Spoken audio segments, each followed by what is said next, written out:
Welcome to Sewing with Nancy and the second mini-series on how to embroider handbags with beautiful thread details. Why revisit this topic? Well, I'd like my guest Eileen Roche, who is a designer of embroideries, editor, and frequent guest on Sewing with Nancy, to answer that question. Glad to have you back, Eileen. It's great to be here, Nancy. Thank you. We were inspired by you, our viewers and readers, to present this series. At every sewing event we've attended in the past 2 years, we've spotted embroidered handbags that were made following the techniques we taught on TV. Many of you asked for more options, and with that request, here's a look at what you'll learn in this series. Embroidered bags with the trendy accent of grommets. Learn how embroidery can easily give your bag a designer look. Handbags too, designer knockoffs. That's what's next on Sewing with Nancy. Sewing with Nancy, TV's longest airing sewing and quilting program with Nancy Zieman, is made possible by Baby Lock, a complete line of sewing, quilting, and embroidery machines and sergers. Baby Lock, for the love of sewing. Madeira, specializing in embroidery, quilting, and special effect threads, because creativity is never black and white. Koala Studios, fine sewing furniture custom built in America. Clover, makers of sewing, knitting, quilting, and embroidery products for over 25 years. Experience the Clover difference. Amazing designs and Class A needles. When talking about designer details for handbags, we're going to start with the fabric and what's inside, because that really changes the look of this. We have selected plain fabrics for our handbags, and they give an elegant, classy look to this finished handbag. And you'll notice the focal points are the grommet areas, and then the stitching around it, and then the corners. Let's first talk about the grommets, Eileen. Okay. The grommet designs come in two sizes for two different size grommets that are readily available. We have the small version, which we've used on our handbags. You can also find a larger grommet, and these would be appropriate for large totes because of the proportion itself. But that's how it finishes. Let's take a look at where it starts. It starts as a beautiful embroidery design that has two inner circles that have been stitched that are where you will cut to insert that grommet. It's really very clever. So the embroidery has function and it's very fashionable as well. And here's one of the other bags we'll be working with today. And as I open it up, I want you to take a look at the inside. We have some padding on the inside, but look at, I don't know if you can see how thick this is. That's another way of, we're kind of doing some designer knockoffs, because we're borrowing some of the inside stabilizers and shaping from designers. We have the ability to work with kind of a limited range of fabrics, cotton being a very common one. It is, but it's very lightweight, and you need to interface it, add some more foundation to it. Fusible interfacing is what we chose here. It's not enough totally, but it helps. Right. And then this is a linen upholstery weight fabric that we've used for a number of our bags, and it doesn't require any more interfacing. This is a suede cloth. Beautiful. And it comes often with a backing on it, so perfect for these bags. For bags. And you can cut it 18 by 12 rectangles, or two of them, I should say, or you can use your favorite pattern or template for handbags. The choice is yours to get a different size. And I've just used this template traced on the wrong side. And the marking that's critical will be the center of each bag, center of both of them. So we have a pin marking there, and you'll soon see how that comes into play. Now, the bags that you saw, and you'll see throughout this series, they're thicker than what we have here. And it's the lining that makes the difference. And you might think it's batting, but it's not. It has more stability, and it's a fabric that's called headliner. You find it in the roof of your car, in the interior. It's foam, cloth-backed, and it's wonderful to use for handbags. And you may not find it in the sewing section. You may find it in the upholstery section of your favorite fabric store. And it's wide. You get a lot of mileage from just a short period, it's a short amount of fabric. That's right. A yard goes a long way. And you cut it the same size as the lining, which is using the same template pattern or dimensions, and then you baste it along the edges and make certain that the smooth side is outmost, because it will just work a lot better. We'll also be working with a stabilizer in the hoop, a sticky back stabilizer, And this is, you'll see this come into play in just a few minutes, and it separates so that the sticky part will hold the fabric into place. And you'll see how the linings, the outer fabric, the stabilizer, and the grommets all come together into a beautiful designer knockoff bag once we start sewing. Grommets by themselves are a great accent on handbags. Add decorative embroidery and the handbag truly takes on a designer look.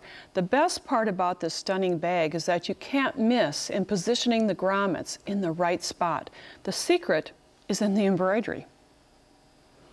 Before we share with you that secret, how you get things spot on, I'd like to just talk about setting up your sewing machine with an embroidery unit. And then the thread is important. You're going to choose, as we have done, rayon thread for the needle. I always use a new embroidery needle. And then in the bobbin, wind what's recommended by your sewing machine manufacturer in the bobbin. It will be a lightweight bobbin thread, so a lot of yardage fits on a spool. It comes in black or white. Whatever color, of course, would be best coordinate with your fabric. So your machine is set up. And now Eileen is going to share with you the embroidery file and the secret weapon that's included for spot-on placement. And that is an included placement guide on the embroidery file itself. I have my design already on the screen that has stitched the first grommet. So I need to not only mirror image it, but I'm also going to rotate it so that the placement guide is on the right. You'll see why in a minute. I have tearaway stabilizer hooped, and it's just important to remove that last bit of paper to expose that sticky surface. And then I'm going to stitch color 1. Now, since color 1 is a placement guide, I like to hold on to the thread tail and just give it a little helping hand. It's got sticky stabilizer. We don't want that thread tail to pop out of the needle itself. So here's my placement guide. The horizontal line marks the center of the bag. So I'll place my rectangle in line with the pin is matching that horizontal line, and the long vertical line is right at the edge of my bag. I just finger press it to the sticky surface, lower the presser foot, and it's going to stitch all the beautiful design. So it's a lot of preparation. But really, the hard part has been done for you because the embroidery file is set up to perfectly separate in the center of the bag. Now what it's stitching first are 2 circles. They are the cut lines for the grommets. Now, the cut lines, we always suggest that you cut the fabric open on the inside circle, test the grommet. If you need to open it up a little bit more, you can, but they're there because they're spaced perfectly for standard fabric. And now what it's going to do next is the pretty part. There are 3 options. You could do a sunburst, you could do a diamond, or a polka dot. Right, and they're elegant accents that really look like designer knockoffs. The key is to use contrasting thread. You want this embroidery to be seen. Sure. So we have a value here that's pretty close to our basic fabric, but boy, when you use some, like on a tan canvas and bright red or black, it really makes some impact. Sure, it certainly does. So as the decorative part of the embroidery stitching, I want to show you the lining because there's a file, embroidery file for the lining. And we've stitched on the sticky back stabilizer the same placement. It's included in the embroidery file, that same line, matched up the center with the marking on the stabilizer. But notice the lining, here's the pretty part of the lining, we have the foam side up. You'll see why in a minute. And then you can stitch around. The file gives you just the openings for the grommet, and then you do the mirror image and do the other side, just as Eileen showed you. But the reason we stitch with the foam side up, if you'd like a snap placement, if you'd like snaps in your as a closure, I'm just going to show you on another bag that we are going to be using through this series. The embroidery file will stitch an outline placement for a stabilizer. This is a plastic stabilizer we'll use in the bag bottom later on. And then it stitches it down, and then it stitches a placement for the snap, spot on. And then we have a different color stabilizer here, but then you know exactly where to put the snap, and they line up perfectly. I bet it's getting close, not quite there, but close to the And you can see on Eileen's embroidery, it's fun. It's stitching away, you watch it, it's enjoyable. It's mesmerizing, it really is. And it does all the hard part for you.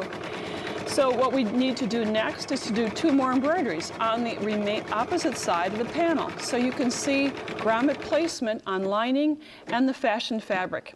It's really easy.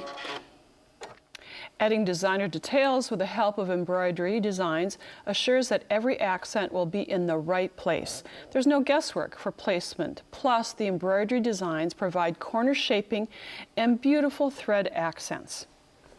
If we take a close-up look at our next design or knockoff idea, it's this corner where we'll get shaping plus design in the embroidery. The first place to start is with the applique. It's going to be applied onto the fabric as the name implies, and the applique design is an embroidery file. It is, it's a separate design so that you can do this technique, this pre-cut applique technique. Might be a little difficult to see, but on applique fabric that you choose, if it's lightweight, be sure and add some fusible interfacing, or you can use paperback fusible web on the flip side. This is heavier, so I haven't done it. I've stitched 2 corners, but then you have right corners and left corners. Then you need to mirror image the design and stitch 2 in the opposite direction. The leftover fabric you can use for straps, so you're not going to have a lot of waste. I like to kind of snug those designs together. And on my sample, I have already stitched 2 of the designs, 2 of them going in the same direction. Now you can use a traditional hoop or a magnetic hoop. Release the inner hoop or the top layer, advance the fabric through the hoop, and then put the hoop back on. It's easier with a magnetic hoop for this, or you could just screw your hoop, sink it and screw it. Now I'm going to hit the mirror image button so that the design flips. Then I'll simply just lower the foot, start the stitching, and I'd stitch 2 more designs. And it just takes a few minutes for it to get started, and there it will stitch the reverse image. So I'll have 3 of the 4 stitched.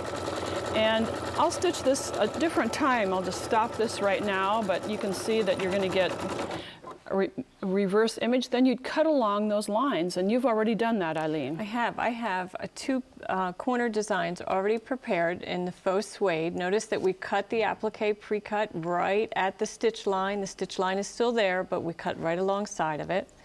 And I'm using that same hoop that I added my grommets in. I just cut out around the embroidery design, and I'm going to patch this stabilizer from the wrong side.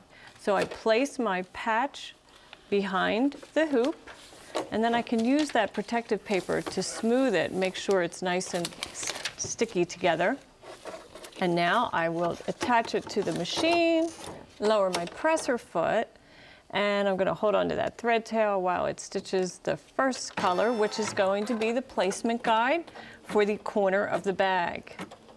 And you'll notice that there already is a placement guide in the hoop, but that's okay. It's not going to interfere with any embroidery. That's for the grommet. Right. It's just a great way to economize on your stabilizer.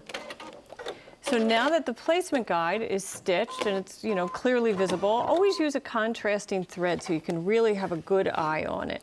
And then just place your corner on that sticky stabilizer, aligning the vertical and horizontal lines, finger press it in place, and off we go. Now we'll stitch an outline holding the bag itself to the stabilizer and also creating a placement guide for my pre-cut applique. And again, it's like a jigsaw puzzle. All the pieces match. I love this technique. There's no real thinking involved. So I'll place it right in that outline. And I want to make sure I'm matching stitching to stitching. Now, if you're at home, you might want to stand up or make sure you get a good eye on the back of the hoop. You could use a little bit of Scotch tape to hold it in place so that it doesn't flip around on you. Just put that there. And again, we'll lower that presser foot and we're going to stitch it down. Now, keep your hands out of the hoop. You may find it handy to use a scissor point or even a pencil, something like that. Just kind of hard to keep your hands out. It's very tempting to hold it down. And now it'll just finish the design. It'll do the beautiful stitching. And it'll stitch out a box corner too.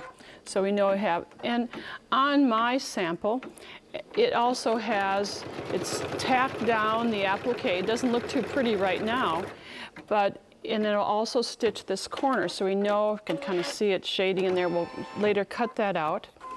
And Eileen, now it's going to stitch the corner.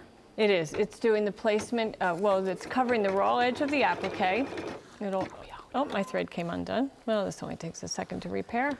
Well, as you're repairing that, let me just show you on the other half of the bag, this corner, it will just do the pretty embroidery. That's the easy part. It will do the satin stitch, and it will do a decorative sunburst that coincides with the grommet.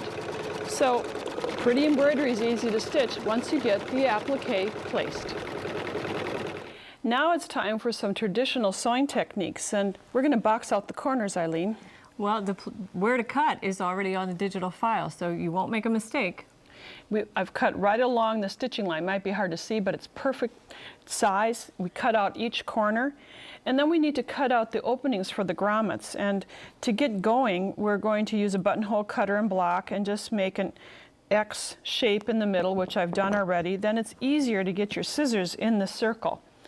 And your recommendation when cutting the circle is to start smaller. Start on the inside of the small circle, and then when you line up the bag with the lining and insert the grommet, you'll get a good feel if you need to open up that circle a little bit more. So you cut out really 8 circles, 4 from the lining, 4 for the bag, and then you're going to start assembling the bag.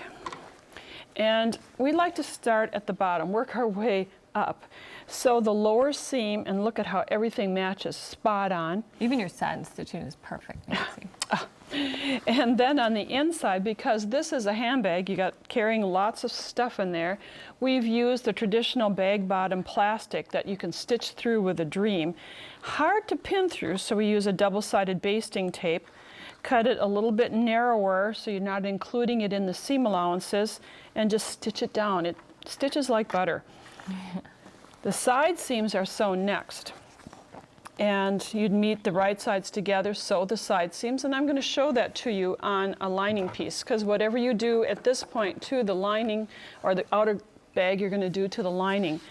And I have a dowel in here. The dowel is used for pressing because it's hard to get an iron in this area. You can kind of tell that I pre-pressed this, but you just press down this area to get it nice and flat. Both on the side seam and the lower hem has already been pre-pressed. And now we'll box out those corners. You just align them. Match the seam allowances, right? The seam on the top and on the side seam and the bottom. And then sew the corner, and presto, you have that boxed out seam. Turn it right side out, and you're ready to put in the grommets.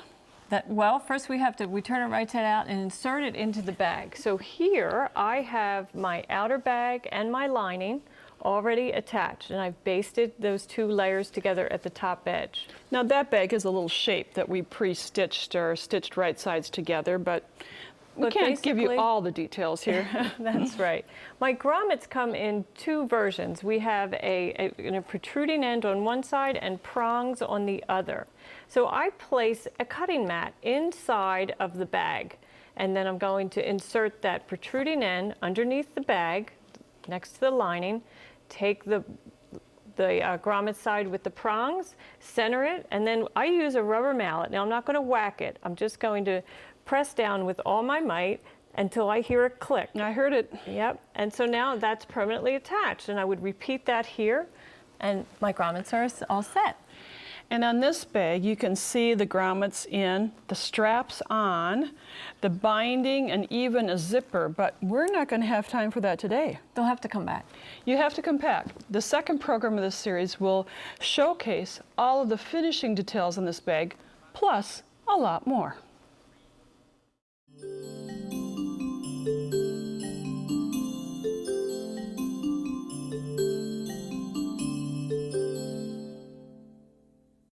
Connecting the dots, that's the phrase that I often use when describing what my goal is for Sewing with Nancy. If you're wondering what I mean by that, I would like to introduce you to Nancy and to John Watts, who took a small bit of information from my show and then connected the dots in Mongolia. Welcome to Sewing with Nancy. Thank you, Nancy. Now, Nancy, you saw a show with a guest, Maggie Ball, and tell me about that. Well, I was watching the show with Maggie on there, and she talked about this program in Mongolia for teaching women how to quilt. And I thought that was kind of intriguing, so I looked her up on the internet and I sent her a message, and she sent one back, and we've since become really good friends, and she put us in touch with Salinga Sarandash, who is the young Mongolian woman who started the center. And about a year later, we went to Mongolia. And you're one of the Quilters Without Borders. Yes. And you've taught people to quilt who were poor and had no other means of income. Exactly. And John, you went along. Oh, yes, definitely. We are always looking for opportunities for photography and travel and learning about new cultures. And I went along. Originally, I was supposed to be a handyman and do some fixing up at the shop they have. But I ended up taking pictures and trying to capture the joy and pride. And I think some of the pictures will show that the women do have. And this classroom picture that you have with the smiling faces tells the story. Yes, and we have many others showing them working together, which you don't see often with women. Oh, come on, come on. But you did this teaching, Nancy, without, you gave three things, without electricity? I had no electricity, I had no English, and I also had the metric system, which was very challenging, but I had samples, and they were so enthusiastic, and they were very, very good seamstresses, so they were able to catch on very quickly. So you taught them things, especially you mentioned to me about piecing curves and creating unique things, and they use silk fabric. And the silk does come from China, and it's used in the garment industry. And as the garment industry has leftover scraps, then Salinga has gotten large bags of scraps that they used to actually burn for fuel. And now they use these to make beautiful items and sell. And I have to show this wall hanging because it's so beautiful. It has curves in it, and that's part of your influence. Well, I like to think that I made a difference in teaching them a little bit of quilting that wasn't straight line, because a lot of quilting is straight lines, triangles and rectangles, and I taught them how to do curves, free-form curves and circles, and this is what they've done with it. And John, you took a photo of their showroom where they sell their merchandise. Yes, and they have everything from table runners to quilts to placemats. And this is a beautiful, I like narrow, long wall hangings, and this shows, and I would call them a yurt, but tell me, Nancy, again what this is. They call them a ger. It's G-E-R. It's a ger. It's what they live in. Oh, and you also taught in the capital city, which is, again, Ulaanbaatar. Ulaanbaatar, but then you went far west. Yeah, we took 3 weeks by van all the way across the country, and we taught near Kazakhstan, and there we saw beautiful embroidery, and the women just took after what Nancy was doing. And I taught them paper piecing, and they used the paper piecing then with their embroidery. Here's another yurt. Ger, thank you. I have to learn that. A ger. And we have 4 placemats and some coasters. How charming. Just really spectacular. Now, when Maggie Ball was first on our show quite a few years ago showing us this, they were doing a lot of, as you mentioned, straight piecing. But now it's gone beyond that. Well, they have a manager and a designer in their shop, as well as seamstresses and teachers. And they have also been able to help over 2,000 women across the country, which just makes my heart full. And the age ranges from 18 years to 75 years old. And what you have done by donating your time is phenomenal. And this piece that I'm showing you right now is spectacular. And your garment is also made. Yes, it is. They made my jacket for me, and I enjoy wearing it very much. Oh, well, you should. Well, Nancy, John, thank you for being with us on Sewing with Nancy and for connecting the dots, taking that small bit of information and going there, volunteering, wow, it makes me have goosebumps. It was our pleasure. We loved it. Oh, thank you so much. Thank you for having us on Yes. your show. If you'd like to learn more about Nancy and John's trip, you can always go to nancyzieman.com, where we have all things Sewing with Nancy. You can re-watch this segment, this show, or 51 other shows. Go to Nancy's Corner and find out more information. Thanks for joining me. Bye for now. Nancy and Eileen Roche have written a book entitled Handbags 2 Designer Knockoffs that includes the instructions, designer techniques, and a CD including embroideries for the bags featured in this two-part series. To order the book, call 800-336-8373 or visit our website at sewingwithnancy.com/2716. Order item number BK2716, Handbags 2 Designer Knockoffs. To pay by check or money order, call the number on the screen for details. Visit Nancy's website at nancyzieman.com to see additional episodes, Nancy's blog, and more. Sewing with Nancy, TV's longest airing sewing and quilting program with Nancy Zieman, has been brought to you by Baby Lock, Madeira Threads, Koala Studios, Clover, Amazing Designs, and Class A Needles. Closed captioning funding provided by Oliso.